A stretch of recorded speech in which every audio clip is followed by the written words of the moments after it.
the broadcast. It is National Osteoporosis Awareness Month, and Dairy Max's Katie Barkholtz is here to share tips and a recipe to help you to stay on the healthy track when it comes to this. Certainly something that everybody needs to be aware of, and it kind of starts in childhood, doesn't it?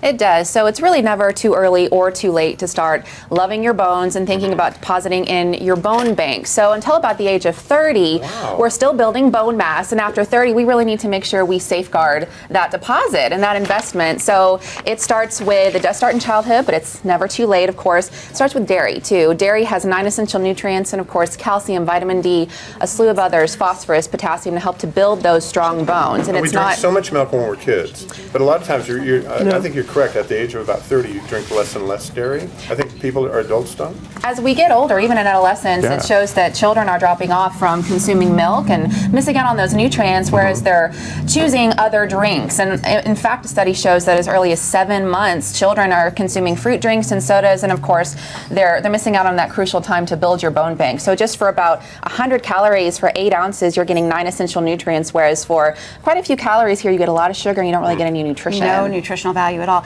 Katie, what do you do for people, though, that either don't like dairy, it doesn't agree with them, they're lactose intolerant, something like that? Are there other ways to get calcium into your diet, too? You bring up a good point about lactose intolerance. So many people think that if I'm lactose intolerant, I can't eat dairy, and that's not true. If you're lactose intolerant, don't ditch dairy. Many times if people would rather not consume milk, cheese and yogurt are a great source. In fact, yogurt comes in so many different shapes and sizes and flavors now. Greek yogurt is huge, and you can add it to anything. I have an oatmeal recipe here. You add milk to oatmeal. Fun for kids, string cheese or yogurt in a tube. It even comes in Greek yogurt that way. So the best thing is to try to get the nutrients from the sources that'll give you the most and the easiest package, and so dairy really does deliver on that. But in and the I cheese, like the packets you can give to the kids at lunchtime, too. Definitely, or send them out the door for breakfast, and it's an easy way to make sure they get that Do you nutrition. want to stay away from processed cheese, or does it really matter that much? So when we're talking about our 3 servings of dairy every day, 1 to 1.5 ounces of hard cheeses or natural cheeses, so your cheddar or your Swiss,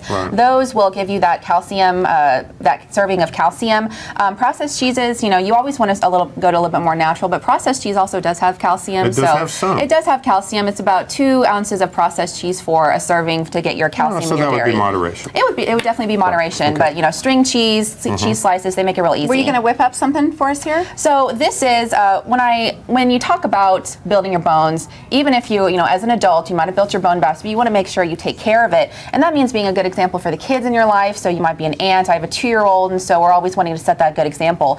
Breakfast is a great way to start with that, and oatmeal is something that at least my daughter loves. So this is just a simple recipe, dairymax.org. It's just oatmeal with banana mashed up and then some walnuts. So you get that great banana, and you also have your crunch and your walnuts. So and really I like that you're sweetening it naturally with fruit instead of putting putting sugar. Exactly, and that's something that if you have a kid that likes to do things with you in the kitchen, which is really important, get them to mash the banana, and they can just pour that in. And really, this is a very filling breakfast, and you can make the oatmeal with milk, and you get your serving of dairy. You also have your serving of fruit, and you get some good crunch and some good fats from those nuts as well. And it sticks with you. It does. Can I add raisins to that? You can add raisins. You certainly can. You can add different types of nuts. Again, the fruit does sweeten it. Yeah. Katie, thank you so much for joining us with this. For more details, you can check out dairymax.org. And June is National Dairy Month, so you'll find more information on that too. Don't